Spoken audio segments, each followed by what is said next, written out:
Now we're going to talk about section 7.2, which is applications of the normal distribution. So what we learned about last time was we learned about probability density functions. We talked about different types of distributions of random variables, but the most important one is the normal distribution. And what we find in nature, what we find in a lot of data sets is that they're normally distributed. And in further chapters, we're going to learn when we can assume that a random variable has normal distribution to it. And for the rest of this chapter, what we're going to do is we're going to learn what to do when we have that case. So in all of these examples, we're going to assume that we have normal distribution. And we're going to figure out how to read things with that in mind. So here is the name of the section, Applications of the Normal Distribution. And the homework are these problems. One thing I would say, get started on the homework of Chapter 7. I know that these are pretty conceptually heavy sections. We're getting into a lot of deeper things, but the homework will help solidify this stuff. And it's not too difficult. A lot of the questions have nice ways of going about them, and they illustrate these concepts in more detail. So the key ideas from this section is, and we'll be jumping right into it, transforming a random variable to standard form. This is going to be a hugely powerful thing. And then the rest of the section is going to be applications, so we're going to be using tables and technology to find areas under the normal curve. So that's kind of the idea, and use it to interpret different things. So we're going to start with transforming a normal variable or a normal random variable to standard form. So the idea is just a simple transformation that's going to help us get to kind of a standard PDF. So if x is a random variable that is normally distributed with mean mu sub x, so remember we use this notation to indicate that this mean belongs to this random variable. And standard deviation, sigma sub x, then the random variable z, so this is going to essentially be the z-score of this random variable, is going to be the random variable x. I know we still have some. Random variable x minus its mean, all divided by its standard deviation. There we go. Getting some more juice out of this. Okay, so this will also be a normally distributed random variable, and the mean of this random variable is going to be 0, and the standard deviation is going to be 1. And so why this is called kind of standard form is it moves, what this does is it's going to move your random variable over so that it's centered around 0, so that it has mean 0. And the standard deviation here, when dividing by this, that's going to change your standard deviation of z into 1. So another way to think about this is it's just a shifting and scaling of your function. And so the effect that's going to have can be exemplified in example 1. So suppose we have some random variable x, and I'm going to say that the mean of your random variable is 3, and your standard deviation is 1/2 there. And so what you're going to get is it's going to look something like this if you draw its PDF, and we can exemplify it by that. Well, if I throw this variable into this transformation and I get the new random variable, z, well, z being equal to this random variable minus its mean divided by its standard deviation, what that's going to do is it's going to give you a mean of 0 and a standard deviation of 1. Can you guys hear my cats? They were just meowing. So you can see how that kind of changes the graph here.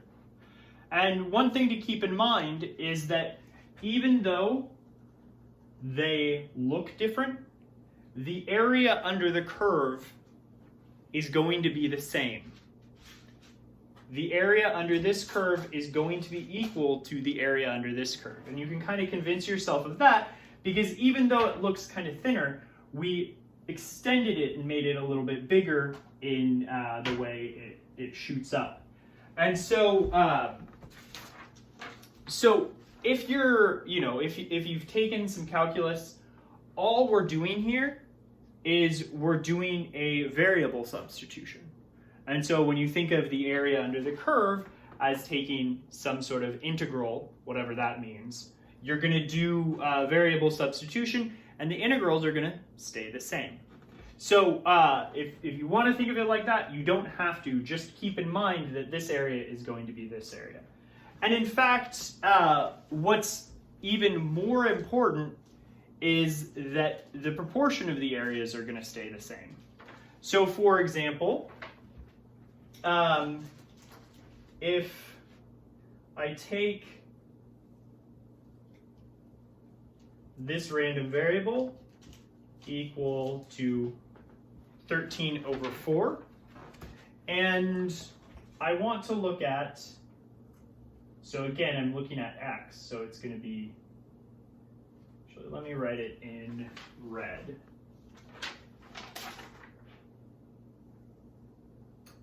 So x is going to be this red one, where you have 3 here, and it has standard deviation 1/2. Well, 13/4, that's going to be actually right between a standard deviation, so it's going to be about right there. That's 13 over 4. And if I look at the area of the curve up to that point, and I compute whatever that area is,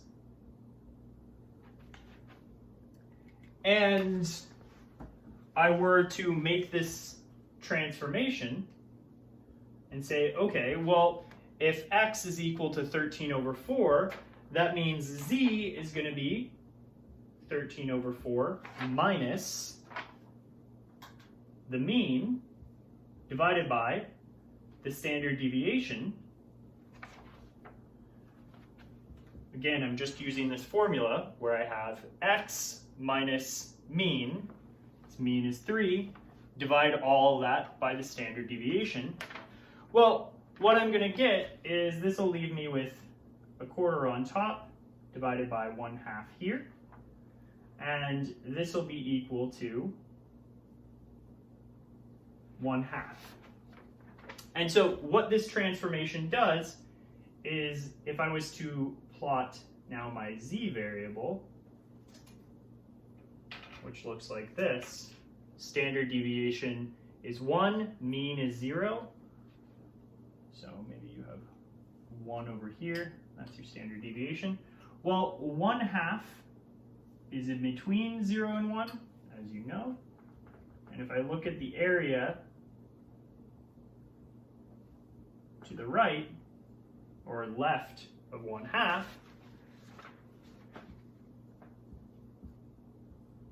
this area has to be equal to this area. So these two are going to be equal. And that's what's powerful about this, because what I'm going to do is we're going to get different random variables. They're going to have different PDFs, and they're going to look very strange maybe like this, maybe, you know, shift it out further. What this does is it standardizes, it brings everything back to this graph. And if you know the corresponding z value to, you know, a certain x value over here, and you bring it back, and you're able to interpret or know, you know, some sort of table or use some sort of technology to find this area because this curve is well known, we know what these areas are, then you can just bring it back to this and say, well, that area is the same. And since we're interpreting this area as probability, it's going to work similarly. So we're going to come back and see an example of this at play. Okay, before we move on, I kind of want to show you guys this. So this is what my cat does while I teach. He's just hanging out there, sleeping. Oh, now I disturbed him.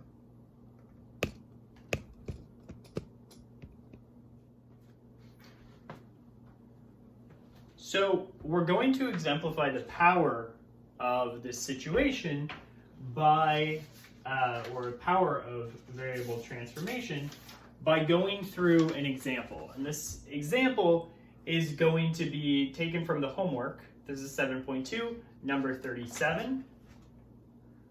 And what we're given is we're given this random variable x, and x is the incubation time of a fertilized chicken egg at so many degrees Fahrenheit. And so one thing to keep in mind is this random variable is time.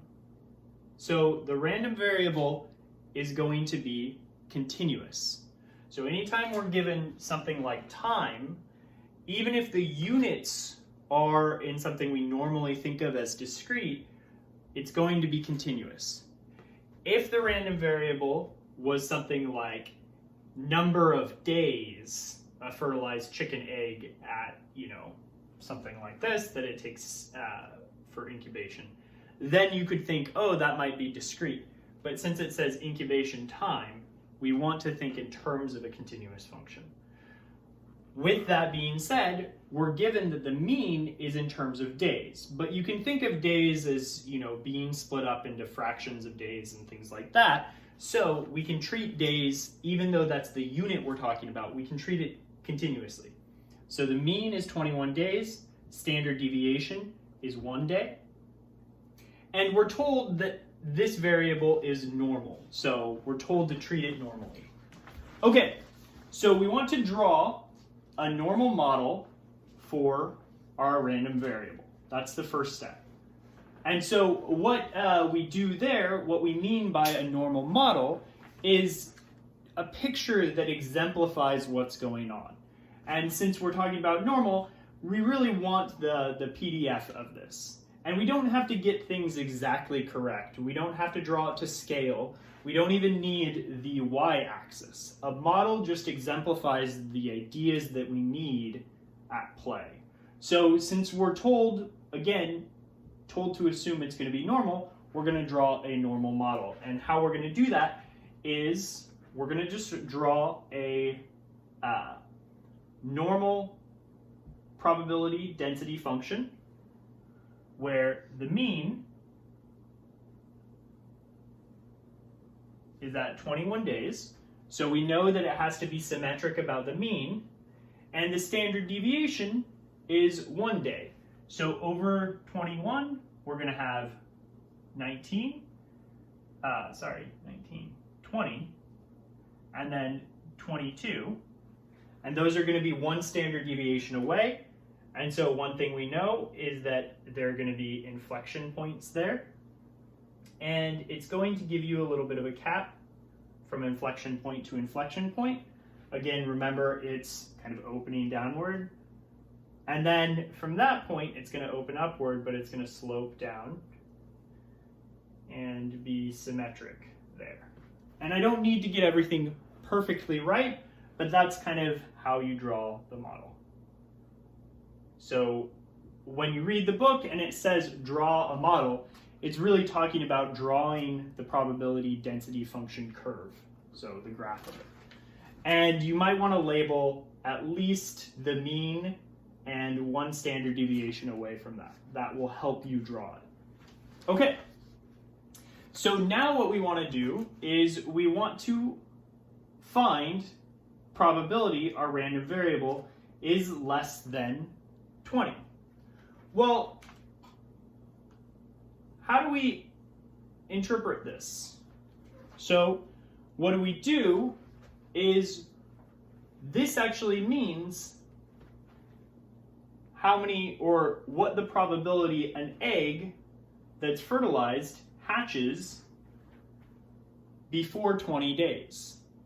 And so how you want to interpret that is the area under your normal curve, where this is 21 and this is 20.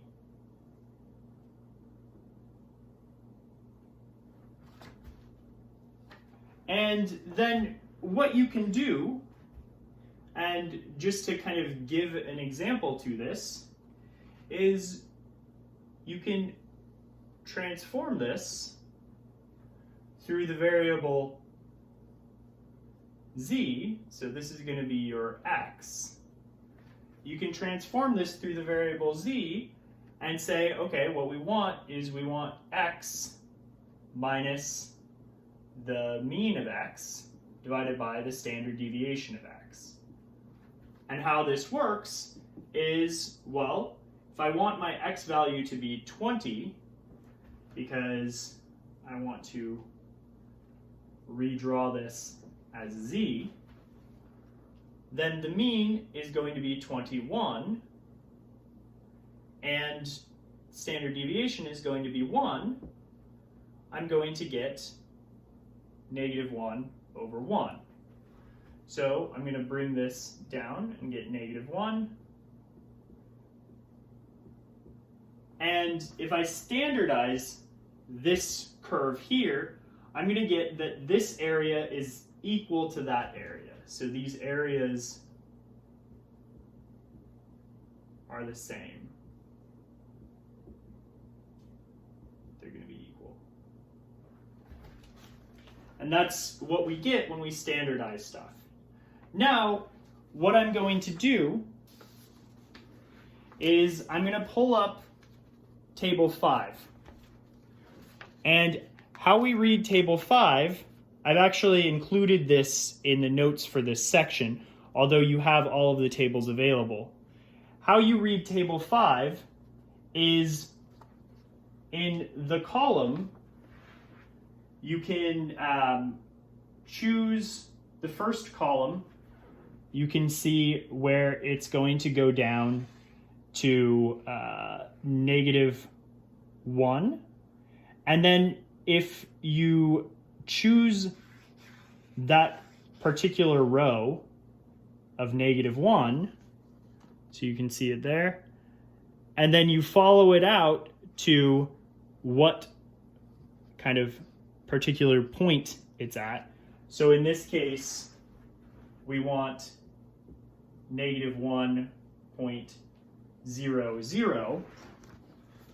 I come over here to the first column to -1, and then I go out to 0, 0. And what this table tells me is it tells me the area to the left of that point, of that z value there. So that's how you read it. So from Table 5, or Table V, we get that if your z value is equal to -1.00, then the area equals, so let me find it, 0.1587. And again, this is area left of this z. Area left of z equals -100. Okay, so in the table, it's already done for you. And so since this area is equal to this area, what I get is that area is going to be the same as the probability that x is less than 20, and that's going to be equal to 0.1587. Or in other words, if you analyze 1,000 eggs, you would get about 159 or so of those eggs hatching before day 20. Now, before I erase some more, what does C say? C says find the probability that x is greater than or equal to 22. Well, if I look over here and I have 20 is over here and 22 is the same distance from the mean, what I know is, so this is going to be 22. That's actually going to correspond to 1 over here. Because we're symmetric about the mean, these two areas have to be the same. So again, these two areas have to be the same, these two areas have to be the same because you're symmetric about the mean. So we know that the probability, our random variable x, is greater than or equal to 22, has to actually be the same as the probability our random variable is less than 20, which is 0.1587. So you should get the same value. And that's actually why in this table we only need the area from the left of different values. Because if you know that, you just have to flip that z value to the right and you can get areas to the right as well. One thing I want to mention before I move on to D and E is this less than or equal versus, or this greater than or equal versus less than sign. The thing that I want to mention is that this probability is the same as strictly greater than 22. That's because, remember, when you're working with a continuous variable, if I include one value, it's not going to change the probability. One single value has probability 0. Only thing that matters is ranges of values. So if I include one value into this thing, that's not going to change anything. You want to be careful about that because the less than or equal to when you're working with discrete values is actually very, very important to keep in contact with. But when you're working with continuous variables, don't worry about it. They mean the same thing.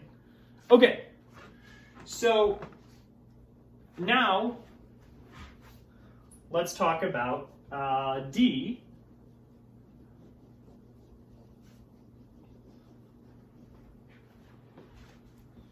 And so D says find the probability that your egg hatches between 19 and 21 days.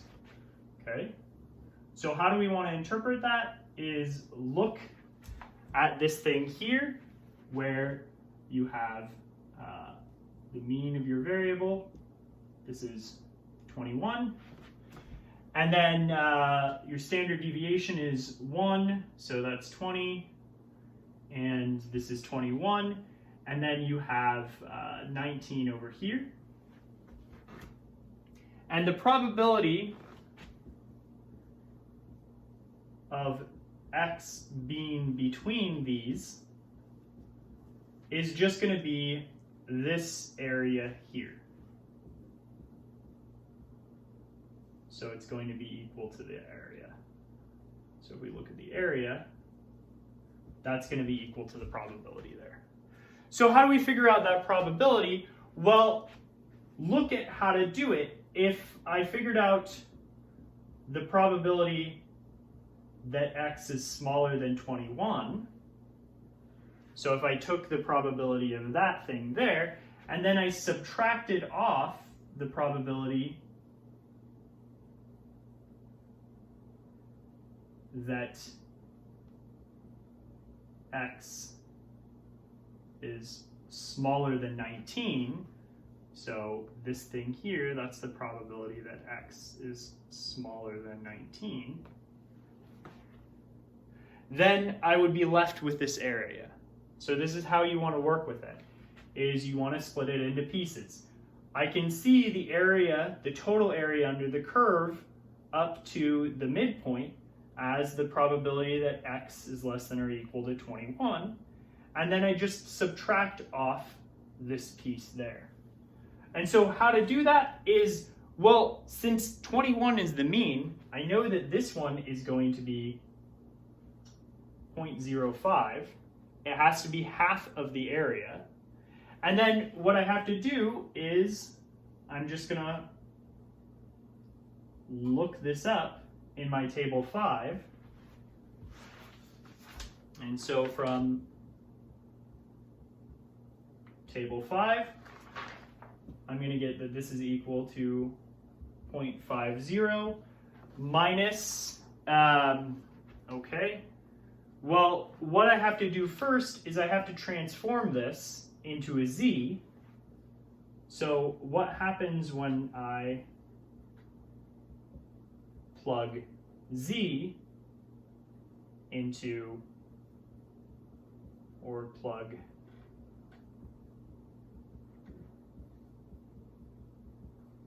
x into this z thing, I'm going to get 19 minus 21 over 1, which is going to be -2.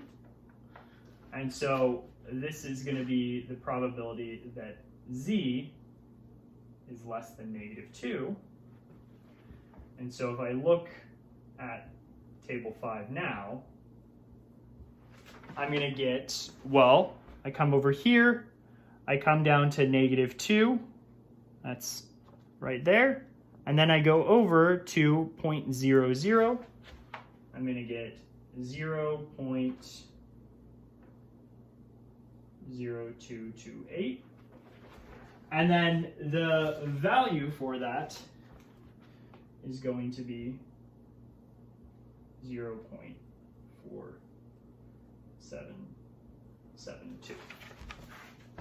So that's going to be the probability of, or the area of this whole thing minus this thing there. And so again, keep in mind that this is a key step. We standardize this probability into this probability here. And you could even think, well, since 19 is 2 standard deviations away, this area is just the area that's 2 standard deviations away from the mean of z. Okay, so the last question is, would it be unusual for an egg to hatch before 18 days? And how we're going to interpret that is it at least 2 standard deviations away from the mean? Since we're normal, 19 is 2 standard deviations away from the mean, and so 18 would be 3 standard deviations away. And yes, it would be unusual if you're over 2 standard deviations away. The next example is going to involve some new notation that we haven't talked about. So example 3, you're going to be given this notation z sub alpha, and the first question says find z sub alpha when alpha is equal to 0.15. And then the next one is we want to find alpha when z sub alpha is equal to 1.25. So the first thing we want to do is we want to talk about what these notations mean. And all they are is when you see something like z sub alpha, how you should think about it is it's the area under the standard normal curve where your z sub alpha is the z value on that line, and the alpha just indicates the area to the right of that value on the line. So, for example, if you have something like this, z sub 0.5, that's going to be the z value where the area to the right of that z value is 0.5 or 1/2, so you should just have the mean there. So you should have 0. And that's going to be how you're going to interpret it.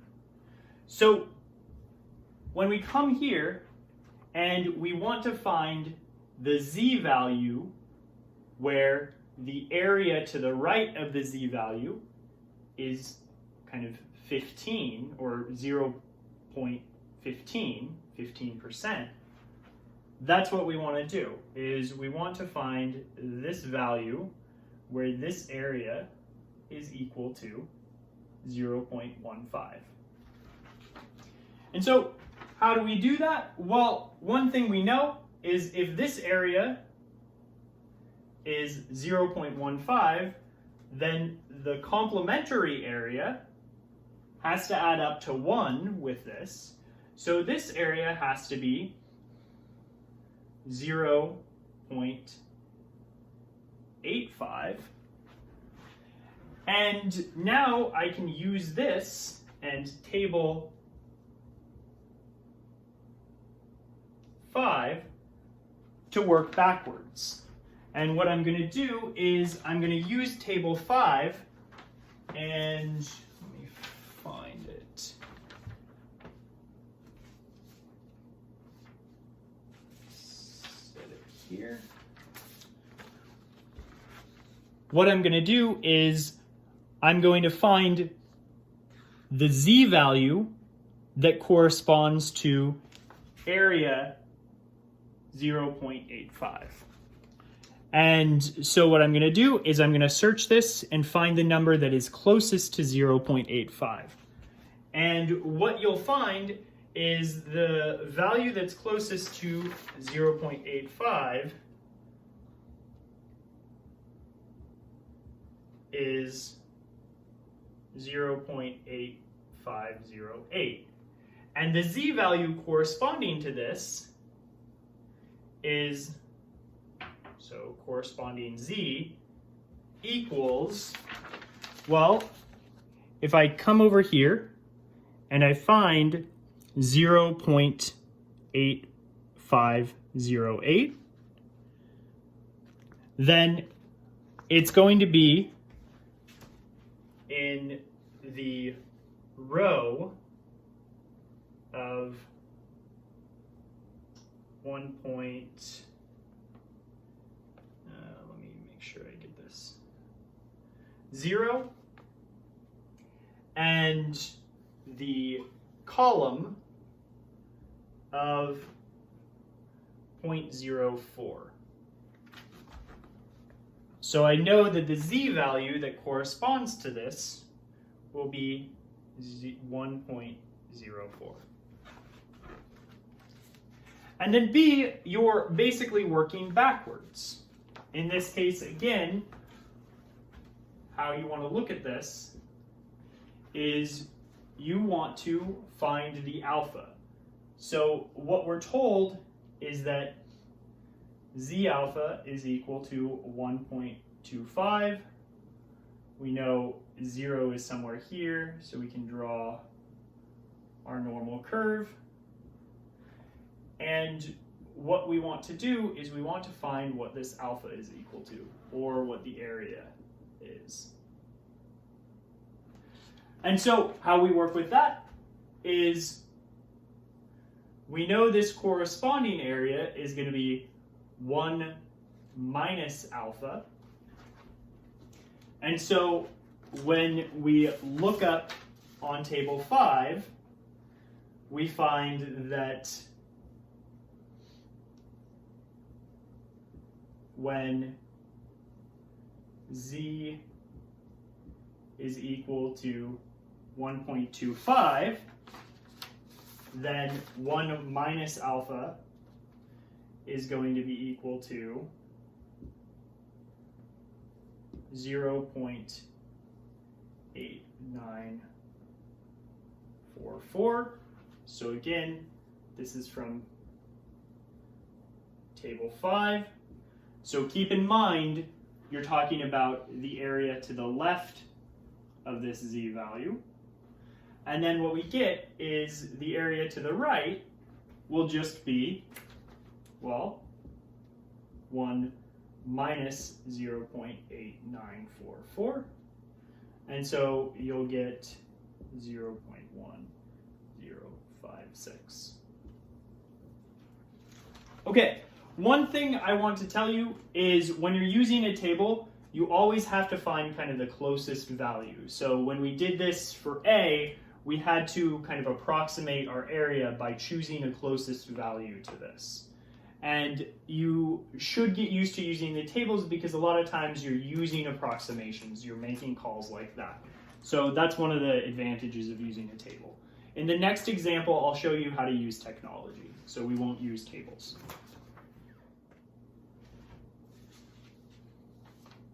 So what this example says is we're given a normal random variable x, and we're told its mean. So if we draw a model of that, this is what it's going to look like. So random variable there, and we're told its mean. So we're told that its mean happens here at 52. And then what we're told is we're given this information that only 4% of outcomes result in the random variable being greater than or equal to 57. And then what we want to do is we want to find the standard deviation. So how we're going to do that is we know that over here is going to be 57 somewhere. Doesn't matter if I'm being exact. And I have the area there. So this area will be equal to 0.04 because I'm talking about 4% of the area. So keep that in mind. And then one thing I want to keep in mind is that the area of the rest has to be, so area of everything else is going to be 0.96. Whenever you're working with portions of your normal curve, you want to think in terms of that. You want to know values of areas to the right and to the left. And so they should always add up to 1. So it's always a good idea when you're writing your things to write those two numbers out. If you know the area to the right of a certain value, just, do the quick value exchange where you subtract this from 1 and get the area of the complementary portion of your curve. Because a lot of times you're going to use that. Okay, so this again is your random variable x. And if I was to kind of transform this, which is what I'm going to end up doing, I can go, okay, so my new mean is going to be 0. That's going to be mu of z. And over here, I'm going to get some z alpha value, or z.04, because I know that there's going to be 4% of the area to the right of that. And then to the left, again, that area, so this is going to be area equals 0.04, and then this area is going to be 0.96. So why did I do that? Well, because I could then have a table and look up what this value is. If I know that to the left of it, that area is 96, I can find this value here.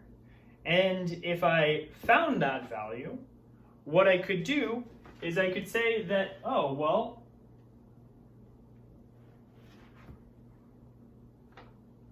z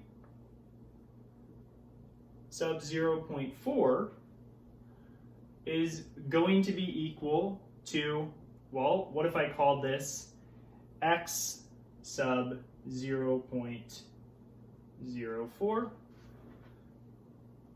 x 0.04 minus the mean of your x variable, all of it divided by the standard deviation.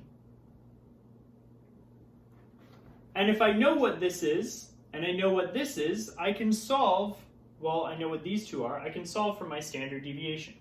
In other words, you're going to have this value here is equal to, well, we know that this is 57, we know that this is 52, and we've got standard deviation down there. In other words, this is 5 over standard deviation equals z alpha equals 0.04. And then if I flip this or cross multiply, I'm going to get that the standard deviation is just equal to 5 divided by this particular z-score. Okay, so how do I figure out what this z value is? Well, again, we've seen how to do it with tables, but instead of using tables, find z 0.04 using the inv norm function on the TI-84. Okay, so where is this function? So it's going to look like this, inv norm, and how you're going to find it is it's actually in the distribution portion, which how you get to the distribution portion is you just press second and then the vars button.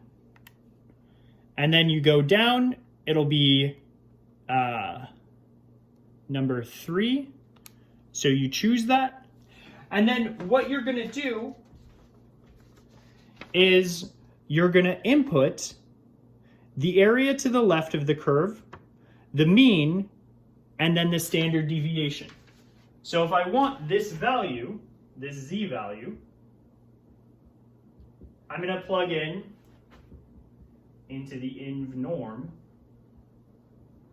the area to the left, which the area to the left is 0.96, the mean, which is 0, and the standard deviation, which is 1. And so if I plug that in, putting commas between all of those things, what I'm going to get is this number here, 1.7506. So if I kind of use that in here, so I'm going to take 5, divide it by the answer,